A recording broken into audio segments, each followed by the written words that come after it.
All right, welcome to our Wednesday name tags chat, where we speak with interesting and accomplished members of the adaptive community. Today we have Brenna Huckaby, who is a two-time gold medalist from Brenna Huckaby. Sorry, got that wrong. It's been a little interesting on the setup side, so I'm a little frazzled, but we'll make it work. Brenna is a two-time gold medalist in snowboarding from Pyeongchang in both snowboard cross and bank slalom. She is also a three-time world championship gold medalist and a one-time silver medalist in the world championships. She's a mother of two and looking forward, I'm assuming, to Beijing in 2022. We will get to that. But Brenna, can you talk to us a little bit about how you got here? I mean, we were just talking about this before you started. How does a girl from Louisiana end up as a woman winning gold medals in snowboarding? I don't think an hour is enough time to talk about how I got here, but I guess long story short, I grew up in Baton Rouge, Louisiana, and sports have always been my outlet. Gymnastics was my obsession and my passion for, as long as I can remember. When I was 13, I started having this knee pain that would come and go. And finally, my mom had enough of me complaining about it. She took me to the doctor. They didn't see anything wrong. Then I went home, had the exact same thing happen for an entire year, where it would hurt sometimes, didn't hurt the other times. And a year later, they did another x-ray, basically just to kind of keep me out of the office. And that's when they found a tumor in my right leg. Gymnastics, you were you were good, right? You were looking to compete in college. So college, the Olympics were never really my goal or my focus. My parents from a young age told me that if I wanted to go to college, I had to figure out how to fund it. And that was gymnastics I saw as my opportunity, and I was really good. And, at 13, I was on track to making that college scholarship absolutely my reality. Wow. And gymnastics is a lot of work. A lot of work when you're a young kid, right? it's just hours and hours of perfecting your movements. What was your commitment like as a gymnast? Yeah. I would so from kindergarten to 5th grade, I would do gymnastics after school every day. Then in 6th grade, I made the commitment to be homeschooled. And so I homeschooled for a few hours in the morning, did gymnastics all day, and then homeschooled a few hours at night. And then I had a really bad injury in 6th grade. So I went to public school from there and actually quit gymnastics. And then when I returned to gymnastics, it was, again, very similar to kindergarten through 5th grade, where I would gymnastics after school every single day and on weekends. It was all I did, but I loved it. And so then you started at 13, you started getting the knee pain. What did you think about the knee pain? Because it's a repetitive motion kind of sport, right? You're getting beaten up, you're getting injured all the time. What did you think the knee pain was? My knee pain was the most inconvenient knee pain I've ever experienced. It only hurt when I did vault, and I hated vault. So, when you hate something and you have knee pain, your coaches are going to think you're just trying to get out of the one thing you hate to do, which is why it was conveniently inconvenient. Interesting, but it was worse than that, right? So it was worse than that. What prompted you? Did you end up going to the doctor immediately, or how long did that take? No, so it wasn't terrible until about a year after that first doctor's visit. I went on a run with my older brother. We went for about 3 miles, and it was on concrete. And so when I got back, I could not walk. And that was when my mom was like, okay, something is seriously wrong. I can't watch this anymore. It's got to be beyond mental in your head. There is something very serious. And so literally 2 days later after that, I went to the doctor, and that's when they found the tumor. And they found the tumor. And then, so what's the prognosis? What are you doing as a 14-year-old kid do they just tell you, hey, this is a tumor, this is cancer, this is the way it's going to go? Or do they talk to your mom? How did that all work? So they ended up, I got an MRI that same night that they found it on the x-ray.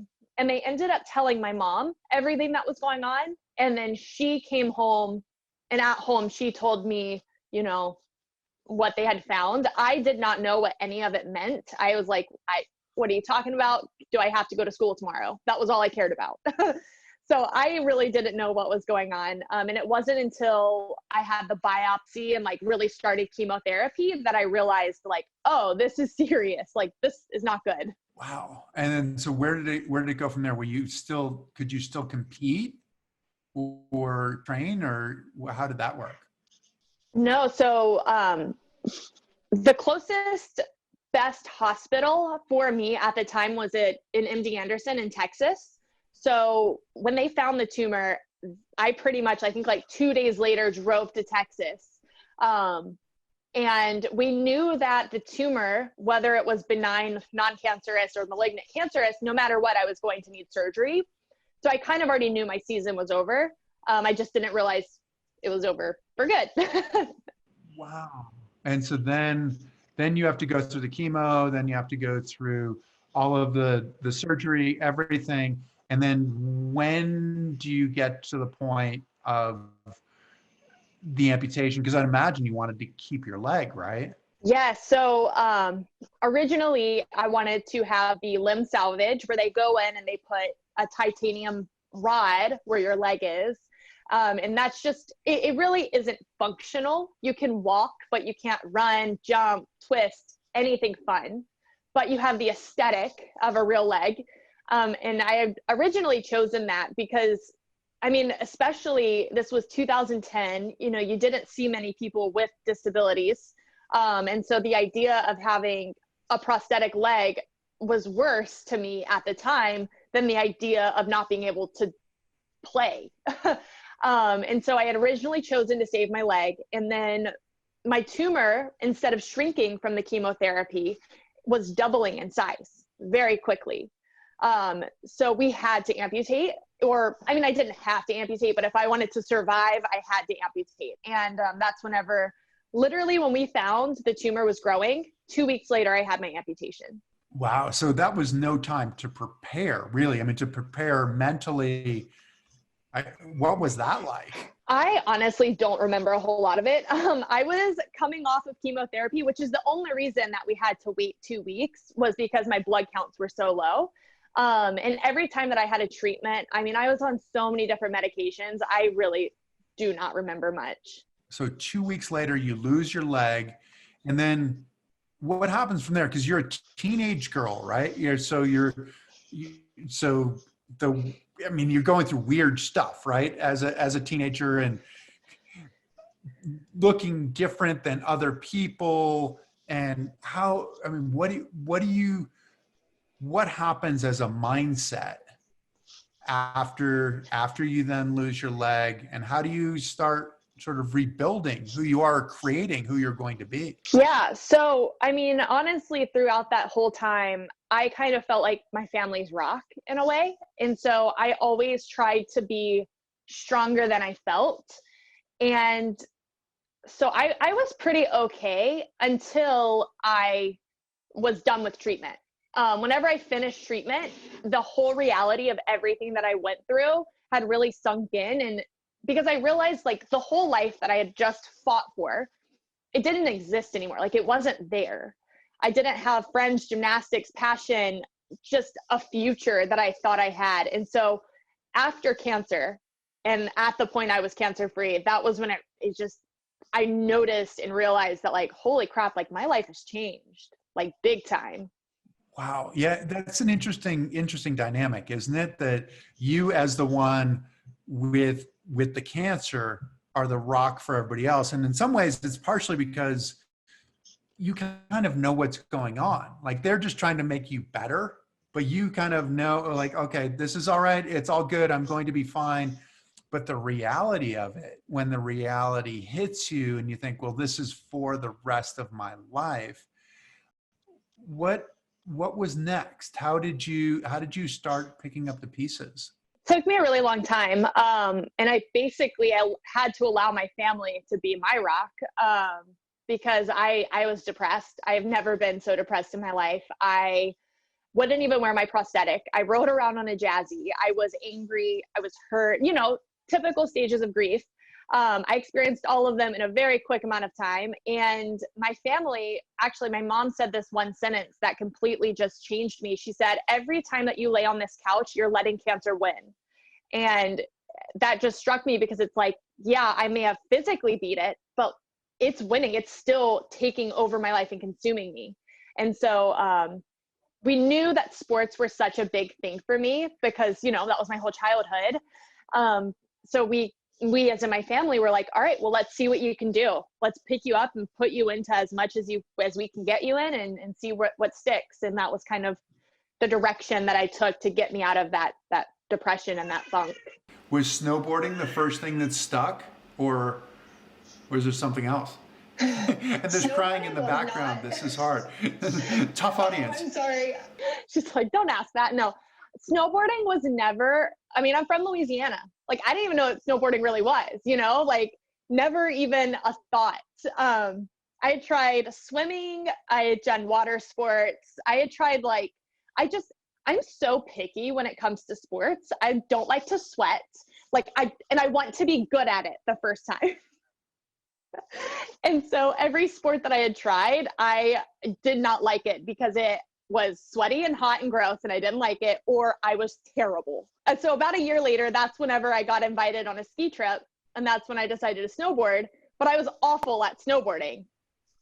And so you were awful at snowboarding, but why did you go back? Because then I read that you ended up moving to Utah to snowboard. When did this all, how does this happen? Okay, so what drew me to snowboarding, I think gymnastics is hard, and you're chasing something you can't achieve. Perfection cannot be achieved. So no matter what you're doing, you're challenging yourself, and it's scary, and you fall, and you're kind of on the brink of either injury or severe injury. And I loved that. And so whenever I tried snowboarding, I was terrible, but I also wasn't terrible. I think this is the main shift. I wasn't terrible because of my prosthetic. I was terrible because it's hard in general. And you were okay with that. Exactly. I was like, I can be good at this. It's just going to take me some time. But it's hard because it's hard. It's hard for everyone. So that's what drew me to it. And did the whole family move to Utah? How did that work? My family did not move. It was only my mom and I. My dad had a job he couldn't leave, and my mom had just become a nurse. So it was kind of a good opportunity for her to get some experience nursing, as well as she's always wanted to live in the mountains. So it was kind of a win-win. I also moved there so that I could get in-state tuition to kind of cheapen everything surrounding college, if you haven't noticed. So I could get in-state tuition, and then I could stay there for college, and my mom was going to move back to Louisiana. Oh, okay. All right. And so you started with the National Ability Center in Park City? Yes. How did it, so you went from it being really hard and you were really bad to when did it start getting good? How did that work? When did you have that moment where you're like, oh, okay, I think I can figure this one out? Yeah. So I joined, two things. One, I got a prosthetic leg made for snowboarding, helped a lot. Can you describe what that means? Why you'd have a specific leg for snowboarding? Yeah. So there's no one size fits all leg. My typical leg is basically just for walking, and it moves like this, like it kind of swings out, which is not the motion that you want for snowboarding. You want more of like an absorption. And so my snowboarding leg does this, which means it's terrible for walking. That is interesting. But there's so many different parts of it, right? Because I watched a video earlier where you were showing how you can actually use high heels and you can just pivot your foot a little bit to create the high heel, which is pretty cool if you want to wear high heels. I haven't had a real need to myself, but that sounds awesome. So how did you figure out that you needed to have a a specific prosthetic leg for snowboarding? Yeah, so at the National Ability Center, I mean, it was a hub for other athletes. And so Nicole Roundy, who was on the team with me in Korea, she actually told me about her leg and she let me borrow it. She's like, here, you can take my leg out for a try. Okay, so how exactly will you borrow someone's leg? Can you talk us through what that means? Yeah, so a leg is basically just like, I say there's no one size fits all leg, but like when it comes to actual knees and feet, it really is one size fits all. You just have different connector pieces that are for your body. So I just connected her knee into my connection pieces so that it fit me. But yeah, it was super cool because the second that I tried her prosthetic, I was able to go on Black Diamonds. Really? So right away, as soon as you got this new prosthetic, as soon as you got this equipment, all of a sudden the world opened up to you. Exactly. And so you went and got your own, I'm assuming pretty soon thereafter. Yeah, like immediately. The guy who actually made my initial one lived in Utah, so it was kind of perfect. Everything aligned there. Wow. So how did you pay for it? Because it's got to be relatively expensive too, right? How does this work that you buy another leg? Yeah, I honestly can't remember. I know that my parents helped me. I want to say we did a GoFundMe, but I don't remember at that time. Wow. Okay. And so what year was this? 2011 or 12? 2011 or 12. Or And so 12, I can't remember. Then you started competing after you got your own leg? Yeah, so I joined the Team Utah National Ability Center team at the time. That's what it was. And they have coaches who took adaptive athletes and coached them as you would a normal team. And the second that I started actually getting coaching, my riding just got so much better. And they invited me. One of the coaches was like, hey, like, I think you're doing really well. Do you want to come to nationals? Because at the time it was just like a free for all. And I was like, sure. He's like, don't expect much. You're probably not going to do well. These girls just got back from Sochi. Like, just go for the experience. And I ended up placing third. And that was when I was like, whoa, like I can actually be pretty good at this. And a few months later, I got invited to a World Cup because of my performance at nationals.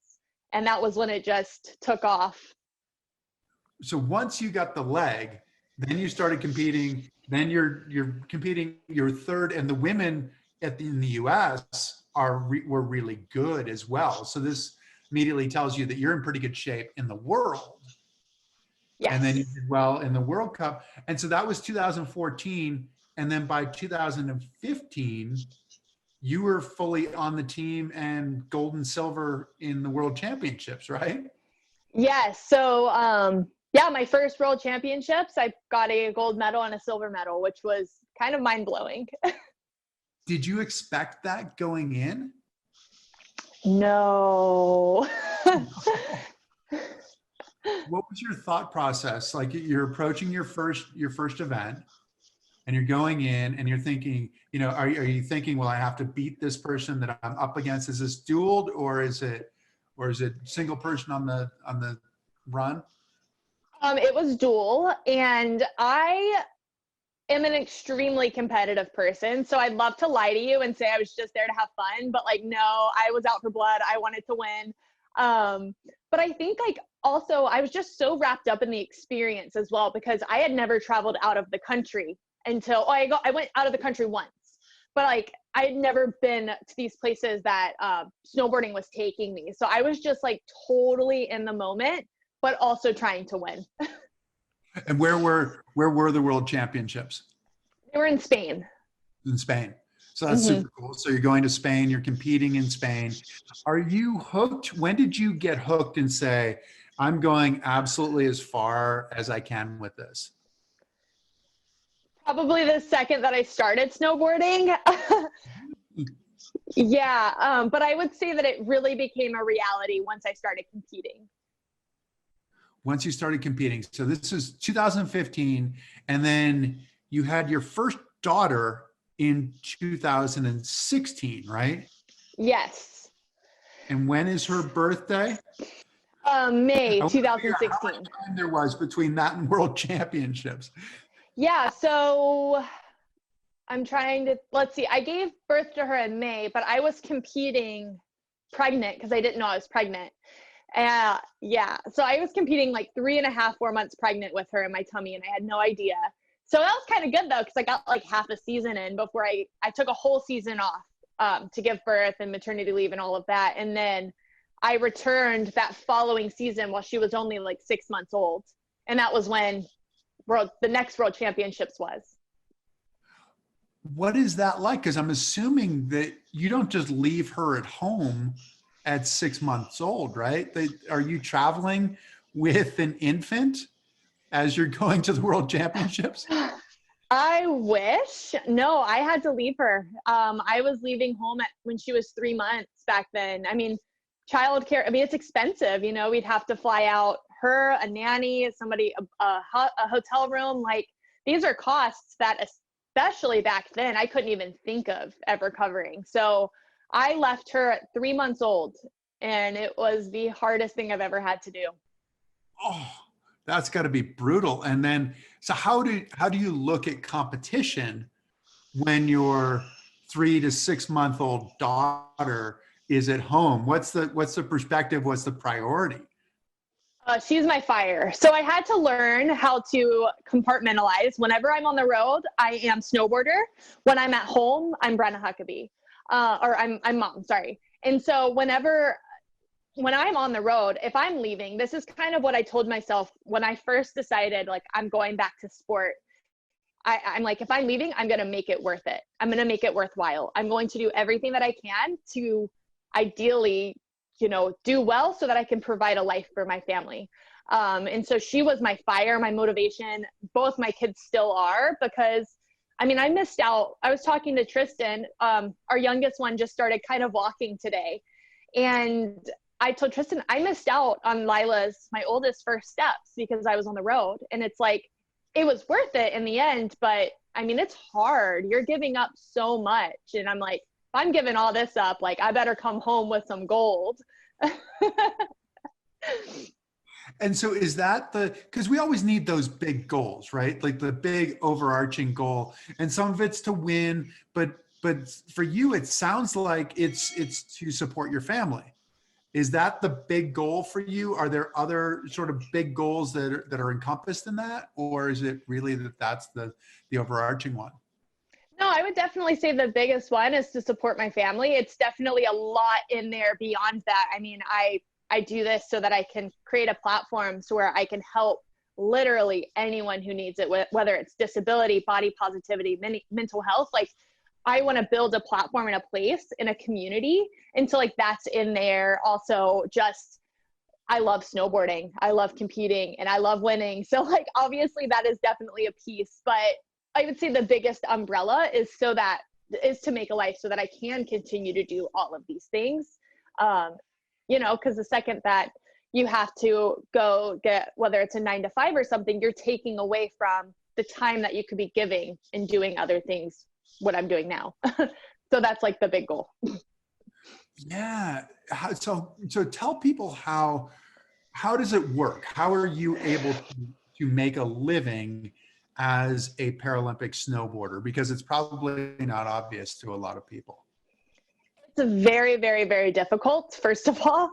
And second of all, I rely on sponsorships, and I've done a lot of like influencer things where I'll, market products that I align with.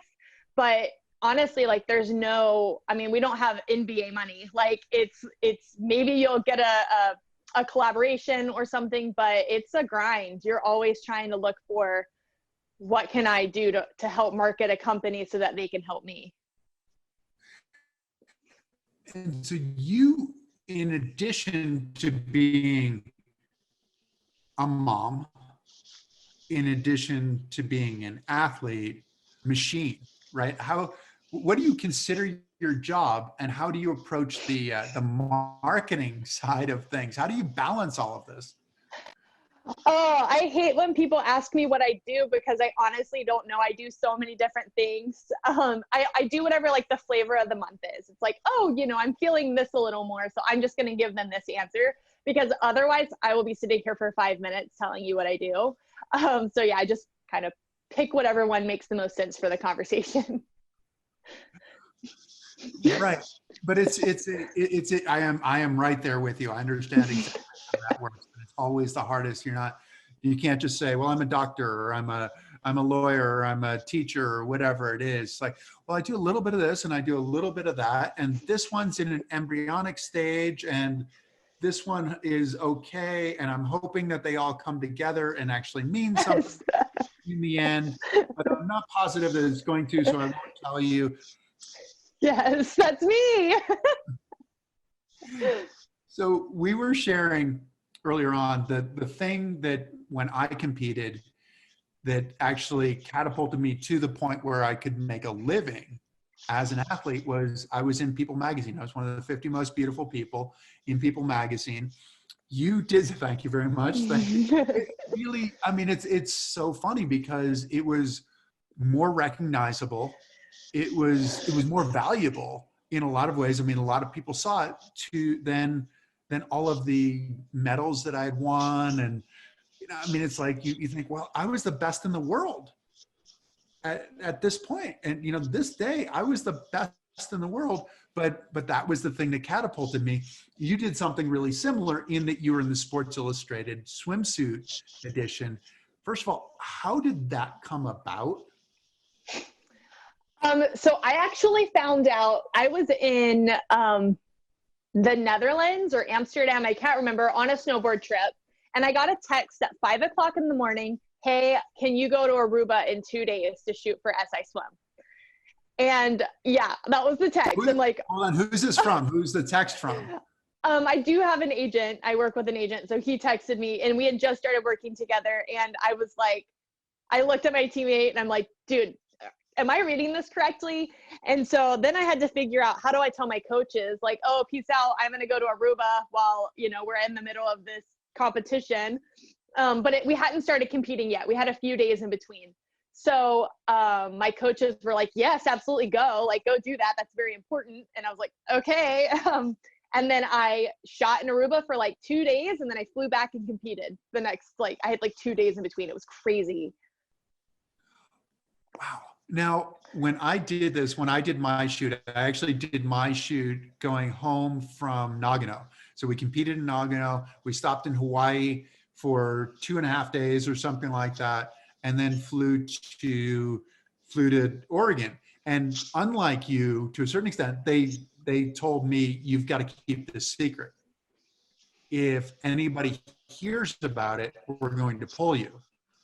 And I was like, oh, this could be this huge opportunity. So all my teammates are going out like scuba diving and, doing whatever you do in Hawaii. And I just snuck out. I'm like, all right, see you guys later. I'm going to go do the shoot. And the woman who was the photographer said to me, you have no idea how this will change your career. Oh, I love that. Did anybody say like that to you, or did it change your career? I can't remember anyone saying it specifically like that. I was so wrapped up in, okay, my pre-SI Swim, I wore shorts with my swimsuits, like super, like, I grew up, I went to a Catholic school. Like, I don't know. It was just like very weird. And so I was so focused on like, what does this mean for the disability community? Like, if I show up, is this appropriate? Am I representing appropriately? Like, is this something that is going to be good for us as like a collective, as a community? And so I was so caught up in that. And then after, and once it launched, that's when it kind of like really sank in that like, holy cow, like not only did I do something for the disability community, like I just did something for myself, which was like pretty cool, pretty awesome. And was there an immediate change in terms of like, the deals that you were getting, the offers, the sponsorship, those kinds of things? So I would definitely say yes now. Like, that's kind of where my recognition comes from, because I mean, like you had mentioned, like the medals and stuff, it's cool and all, but people really care about the issue. Like, that is what their eyes light up. And I'm like, hold on, I did not just work my butt off for these 2 gold medals for you to tell me that. No, you got to give me credit for both. Come on. But so now, yes, but I will say that both are very important. You know what I mean? Like, having those medals help tremendously.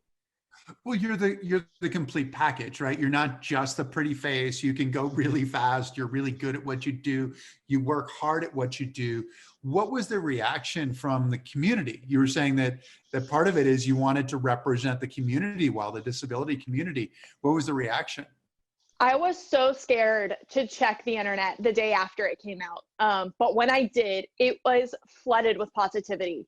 So many people saying like, oh my God, I have never seen anyone like me in such an exclusive magazine. Oh my God, I've never seen anyone like me, seen as sexy and beautiful and confident. And like, now, I mean, social media as a whole has obviously changed that. But like, when I go, so I just posted another photo of me, and whenever I go to those pictures and read the comments, there are so many people who are like, that was my inspiration for posting this, or that was my inspiration for doing this. And like, I have people in my DM saying that, and I'm like, that is what brings me the most amount of joy. Like, seeing what I have done changing other people's lives, like seeing those progressions that other people are going through with their confidence and self-love and acceptance. Like, that is why I'm here and doing what I'm doing, because it brings me so much joy. It's part of, it's your journey as well, right? I mean, you said you went 5 years without wanting anybody to see your stump, right? Mm-hmm. And so how did this change the way that you looked at yourself? That all of a sudden, I mean, this is the pinnacle, right? Like the Sports Illustrated swimsuit editions, like these are the most beautiful people. How did that change you, or change your view of yourself? I'm like a little mind blown that I was in there, but it definitely helped me realize like, I am like, everything that I felt, those days that you feel confident, those days that you feel beautiful and sexy, like those are real. Like, it made me realize like, I'm not just saying them just to say, I'm like, no, like I really am here. I really am showing up. And, now, like with every little thing that I do, it has been so healing to me to just keep that progression going. For instance, you know, I can post a picture of me with my prosthetic off and not feel anything. I don't even feel embarrassed or ashamed anymore. Or like, it's just so amazing to me that like, I have grown so much because of that 1 or 10 photos, you know? And I would imagine that you know, posting that kind of a photo, you get great responses too, that encourage you, that it's not voyeurism. It's like, this is celebrating who you are. And does that push you to go do more and to help represent people more? Yeah, I would definitely say the comments where people are like, this inspired me to do X, Y, and Z is like, if I can do it, if I feel in my heart like I'm okay posting this, then I'm going to post it. If I know it's going to help somebody. But like, everything that I post and I do, I am at peace with it. I'm not making it to exploit myself. I'm making it to show like, you can do this too. And that again has just been so healing for me, because I've just been naturally evolving. I haven't done anything that has been like so out of character for me to post. Like, that would almost hurt me. So everything I've posted has been like kind of in this natural progression of acceptance in myself. It is a natural progression, and it takes a while in a lot of ways.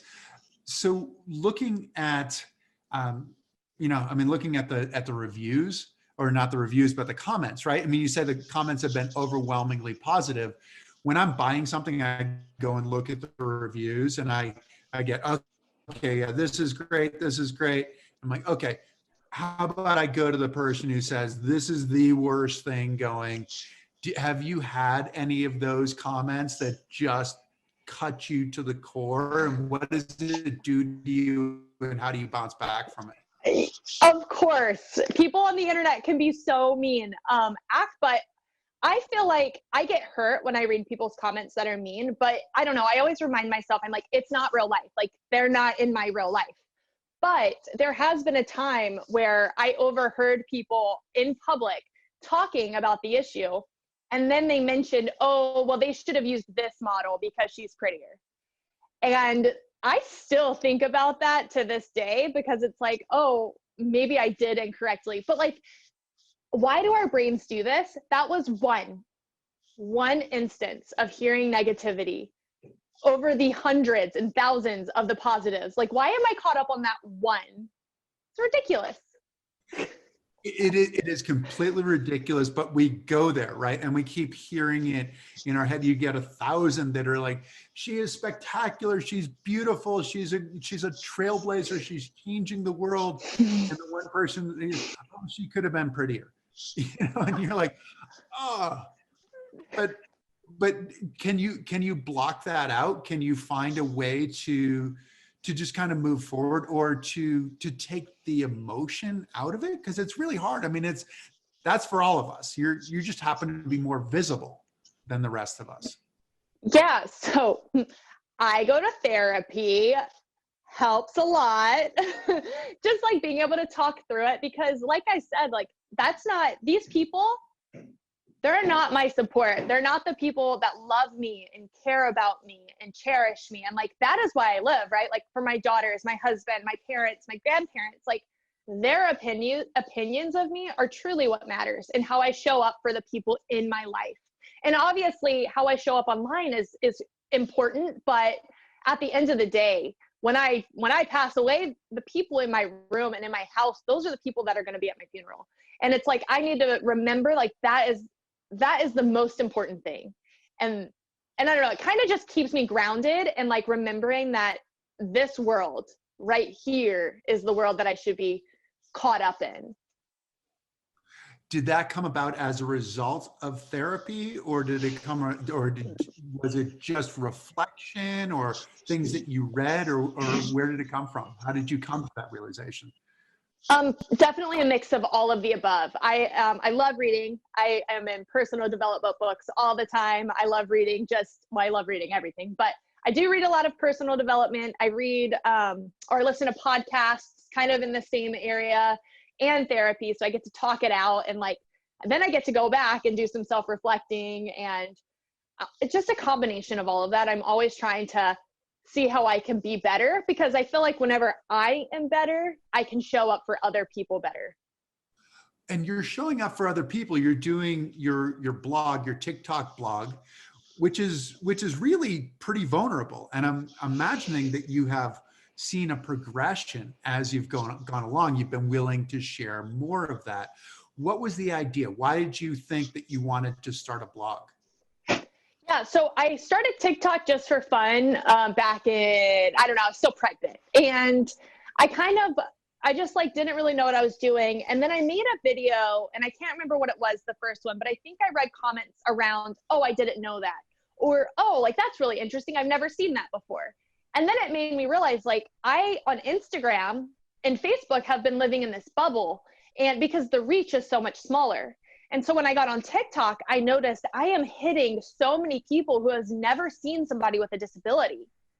And I'm like, I can, be my own representation in my own life to show millions. You reach millions of people on that app. That is millions of people who get to learn about what it's like and how amazing and beautiful my life is as an amputee. I'm not crying every day and in depression because of my disability. I am thriving in life, and I get to show and change the perspective of millions of people on that app. It's so cool. I've got to give you're getting a little bit of love in the chat room here as well. So we've got Don Tornes, who says, love you, Brenna. Sarah Schultz, Mike was on just recently saying, hi, Brenna. Hannah Chasen, love you, Brenna. You're looking fantastic. So anytime you're thinking that you're not, Hannah is telling you that you most certainly are. But so did it start with the idea of sharing, sort of your specific, because you have stuff about your knee, how your knee works, because you're an above the knee amputee. Can you tell people how your knee works? Because it's really pretty cool.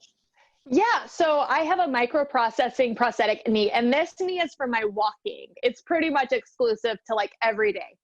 And it is set up in my prosthetic office to literally how I walk, in the speeds at which I walk and how my natural body moves. It is set up to mimic as much as possible my natural body. So I have to charge it every single night. It's got 3 speeds that it can do: slow, medium, and fast. And it has this thing called stability or stumble recovery. And so anytime that I kind of go to fall or like step weird, it catches me, which is like a savior because I am very clumsy. That is, I mean, how recently has that been out? How long has that been out? Oh, a very long time. Really? Mm-hmm. Okay. Yeah. That's Yeah. So they've been out for a long time. The thing is they've just evolved. You know, the first one, maybe like the iPhone, right? Like the first iPhone, it worked, it was great, but over time they've just made it so much better. I mean, they have some that like I don't have that are like, they can do it all, which is really cool. That is amazing because, you know, a lot of people don't understand the technology that goes into a prosthetic, and probably a lot of amputees don't have access to the same kind of technology that you do to see how much easier it can support your life. What's your sense of beauty? I mean, we talked about the swimsuit issue, but you're sharing a fair amount in your blog about what it means to be beautiful. And when you're doing that, what is beauty and who is your audience? Yeah. So I will start with the first one. To me, beauty is just seeing you as you are. I mean, whenever I see all of these people glorifying bodies, my idea of beauty is what that body can do. Like my body has taken me to the top of mountains and flung me to the bottom. Like my body has carried my children, hiked, it loves, it does all of these amazing, beautiful things. And to me, that is beauty, like what we do with our bodies.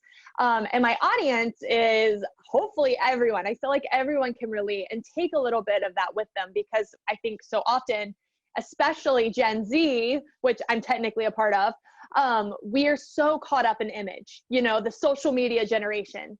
And so I'm just trying to like, just be that little voice of like, okay, you're so much more. Like you're so much more than just that image. So much more. How much of you is the audience? Are you the audience for yourself? Oh, I've never thought about that, but probably. I mean, I ask this because it seems like you're going through a progression and you're getting bolder and you're getting more comfortable in who you are.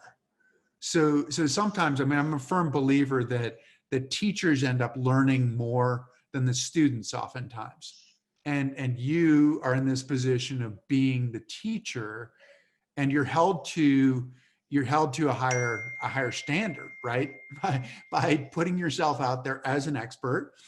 And so then how often are you listening to yourself? Because oftentimes it's easy. Other people go, wow, Brenna, like, you're amazing. You're so smart. And you're thinking, really, I should probably listen to myself. Does that happen to you?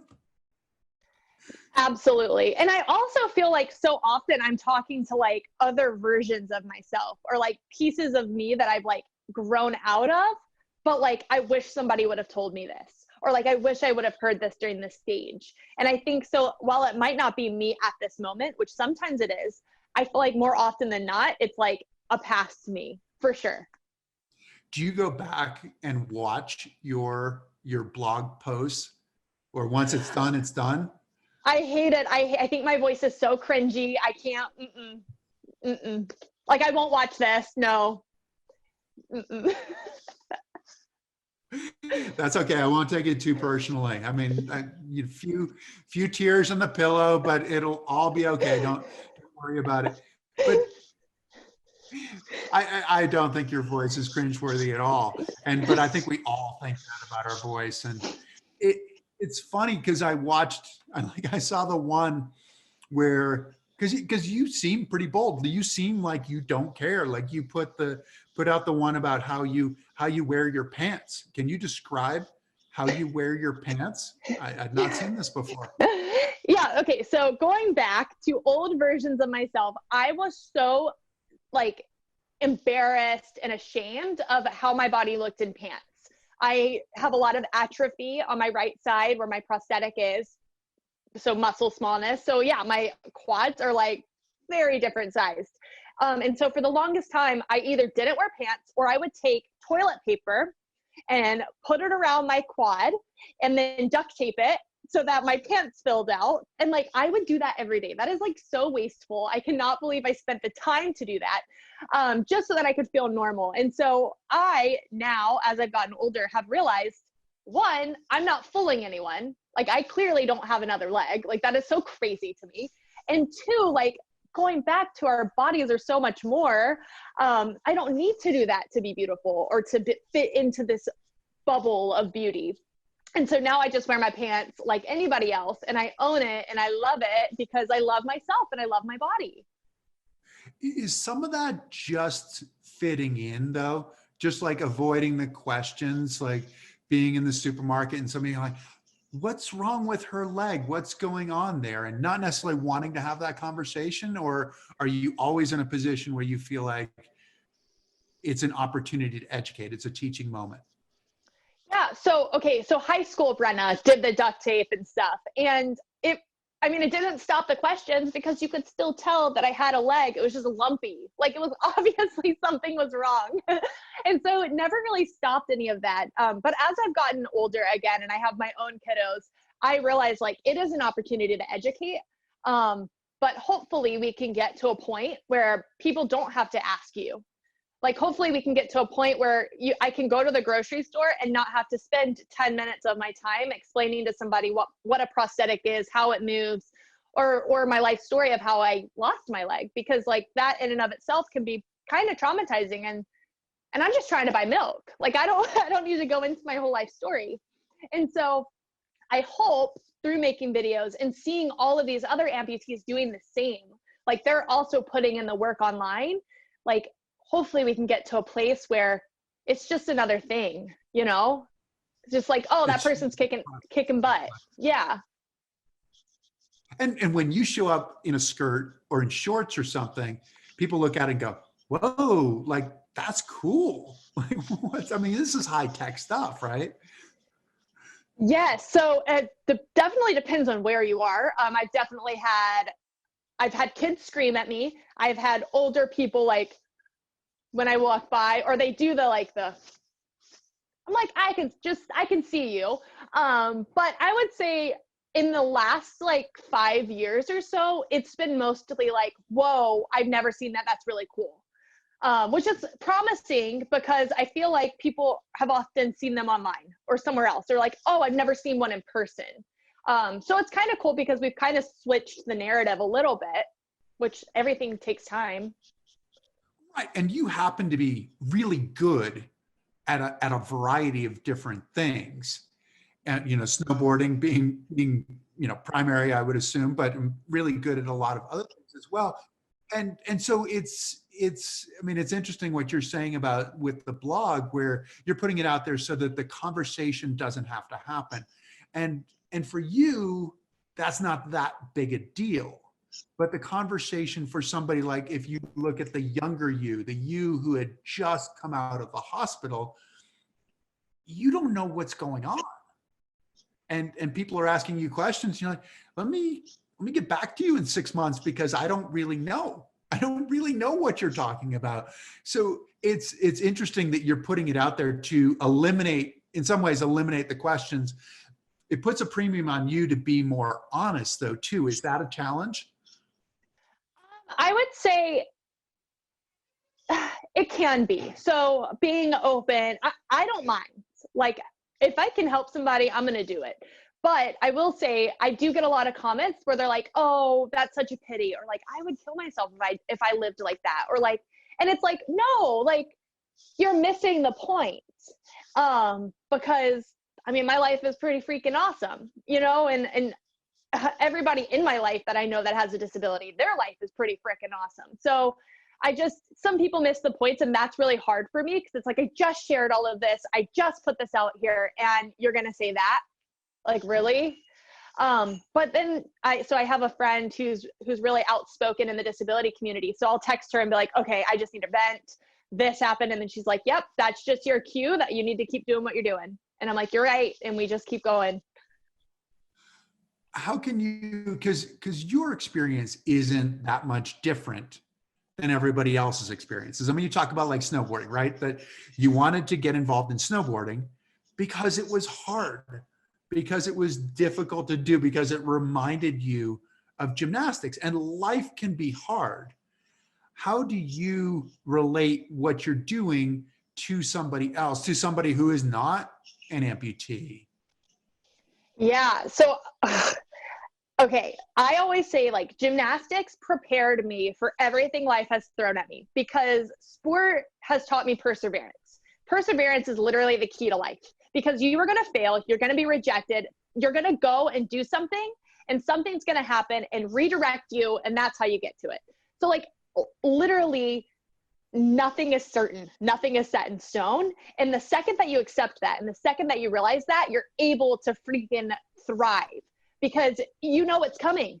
You know it's coming. It's already out there, and it happens to all of us. Like some of the toughest things in my life has been not cancer or amputation related. It's been hard, real life related.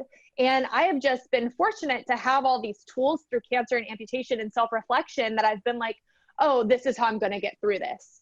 And so I think, and I tell people all the time, it's like, you have the tools. You've done this before.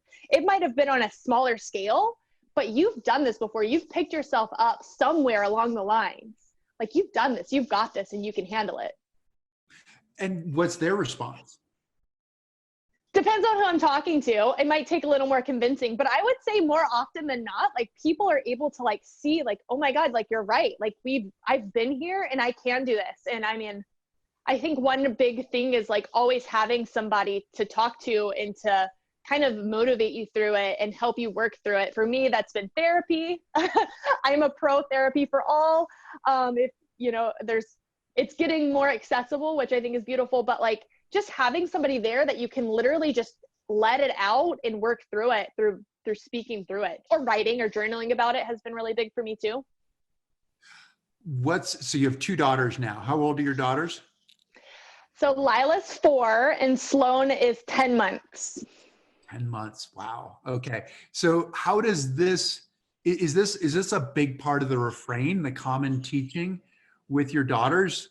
And how do you approach it? Because it's a little bit more personal, right? When it's your daughters. And then how do they receive it?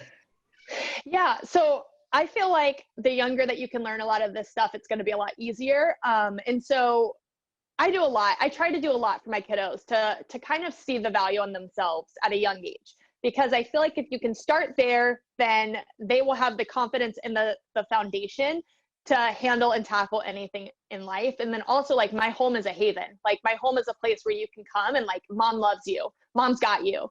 And I think that's really big, kind of going back to that support and somebody to talk about and talk with. But also I'm a dust your knees off and get back out there kind of mom. Like Lila falls off her bike, I'm like, okay, let's get back up and do it again, so you're not scared of it. Although I don't say so you're not scared of it, I just say let's get back up and do it again. So I don't know, I just feel like these little moments are going to have like the biggest effects later on. I don't like sit her down and lecture her because she would hate that. So it's just like the teachable moments. Although I would love to. sit her down and lecture her. Yeah, that probably wouldn't work out all that well. Do you help your daughters seek out challenges, or are you just there to support them in their challenges?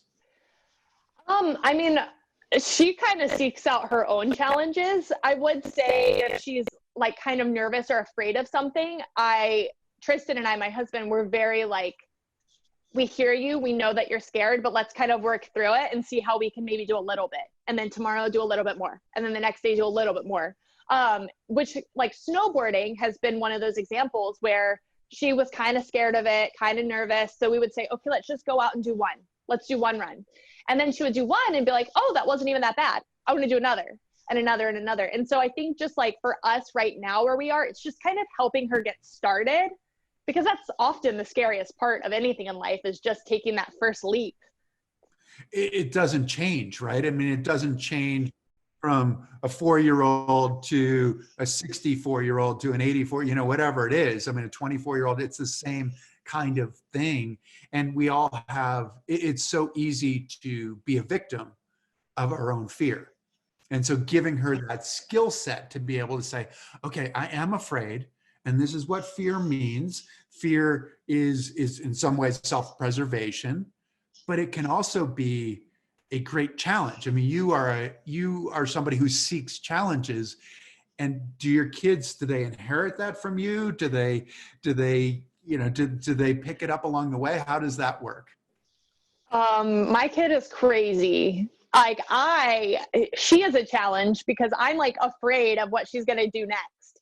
Like we go snowboarding. She is so fast.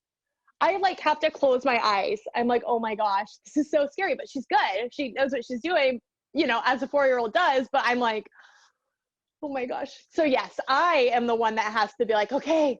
She's got this. Cause my kid is crazy. Hold on, but would she say the same thing about you? No, she doesn't think about me that way because mom's lame. Mom's not cool. Mom's not cool. She's only 4 years old and you're already not cool? Yes, I know. It's not fair. Don't you have references? You can introduce her to some of these amazing people who can vouch for you? She doesn't care. She doesn't care. She's like, no, they're cool, Mom. They're not cool. One day she'll think I'm cool. It's okay. I won't take it personally yet. Yeah, exactly. So what's next for you? I mean, you're going to continue with the blog, I assume, and you're training on the East Coast, training in Sugarloaf right now. Is that what you're going to do for the winter? Yeah. So we'll be here. My goal, hopefully everything stays open, but I'm going to be on snow for most of the week and then training in the gym. And we don't know when we're competing, but I'll be ready for when that competition starts. So you don't know anything yet. You don't know if it's all in Europe. You don't know if you're going to compete domestically, anything. So we had World Championships and they just announced today that it's postponed until next year. So yeah, they're moving stuff already. So what will you do if you can't compete sort of on the Paralympic side, on the adaptive team side? Will you jump into some able-bodied competitions? Yeah, absolutely. If they're happening, we don't even know if they're happening either. Right. But yeah. No, that's the goal. Okay. And the goal is Beijing in 2022? Yeah. So this will be interesting because last games I competed in my own classification with other women who are similarly disabled. But now I'll be competing against all the women. My class is no longer. So I will be competing against people who are less disabled and severe. So it'll be interesting. It'll be really fun. It will be really fun. And so you're an above the knee amputee and you'll be competing against above the knee and below the knee amputee, which having a knee as spectacular as your walking knee is, and I'm sure that your riding knee is equally spectacular. It doesn't. Not quite the same as having your active knee. No, but I'm going to do the best that I can and control what I can. I might be the only above the knee amputee competing, but hey, I'll represent strong and I'm excited. I think, the girls are competitive, but I'm also competitive and I'm really excited. I think it'll be fun, honestly. I love all the women that I get to compete against. And so in some ways it's kind of fun because I've always wanted to have like a big field of girls. And so now I get to have it and we'll see how it goes. So stay tuned. Okay. How can people follow you? So I am very active on Instagram. It's at Bren, BREN _Hucks, HUCKS. And then on TikTok, it's just at Brenna Huckaby, just spell out my full name, as well as Facebook. Okay. All right. Well, this is awesome. And they will get to see a lot of stuff. They'll get to see all of everything that you're doing with your prosthetics, with your sense of beauty, with your sense of beauty on the hill, with your competition, everything. So people will get a great chance. Thank you so much for joining us. Have a great year. Enjoy your time in Maine. And to all of you, thank you for joining us. It's been great. Brenna's been awesome. You can follow us tomorrow. This will be, again, it'll be on the One Revolution page on Facebook. We will also, this eventually will be a podcast, but you can follow us there. You can follow us on Instagram as well. Please follow us on all of the different, at One Revolution on Instagram as well. So please follow us on all of the different platforms, and hopefully we will get to see Brenna out on the hill. So Yes. thank you so much. Thank you. Take care.